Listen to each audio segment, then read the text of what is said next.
এইখানে দীর্ঘদিনের আমাদের যে কর্মীদের একটা অভিযোগ ছিল যে দাদা আমরা ভোটের আগে আমরা প্রচার বা পার্টিসিপেট যে করতে যাচ্ছি, আমাদেরকে বারবার হুমকি দিচ্ছে তোরা বিজেপি করবি না, গেলে হাত পা ভেঙে দেবো, তোদের বাড়িতে স্থান কাপড় পাঠাবো, মালা মিষ্টি সব পাঠাবো, তোরা বসে যা। এদের একটা সন্দেহ দীর্ঘদিন ছিল।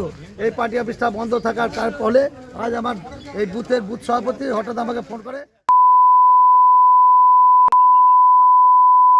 তাহলে আমরা ওদের কর্মীদিকে নিয়েছে, তৃণমূলের কর্মীদিকে নিয়েছে, আমরা পার্টি অফিসটা খুলিয়ে সার্চ করবো, তুমি কি বলছো বলো। আমি বললাম তাহলে এক কাজ কর, ওরা যদি স্বইচ্ছায় আসতে চায় ওদিকে নিয়েছে পার্টি অফিসটা খুলিয়ে দেখ কি আছে।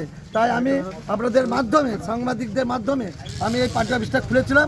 খুলে দেখলামটা কি না, ভিতর থেকে শুধু রয়েছে থান কাপড়, 150 জব কার্ড এবং অজস্র লাঠি, যেগুলো দিয়ে আমাদের কর্মীদের উপর অত্যাচার করা। 150-এর উপর জব কার্ড? হ্যাঁ ঠিক আছে, এই 150 জব কার্ড আছে। এইগুলো যাতে গরিব মানুষরা আবার পুনরায় ফেরত পায় তার সুব্যবস্থা করার জন্য আমরা প্রশাসনকে ডেকেছি। এবং আপনারাও দেখতে পেলেন যে এই বুথের যে উপপ্রধান উত্তম বেরা মহাশয়, সে যে কত বড় হারমাত এবং গুন্ডা তার প্রমাণ আপনারা হাতে পেলেন।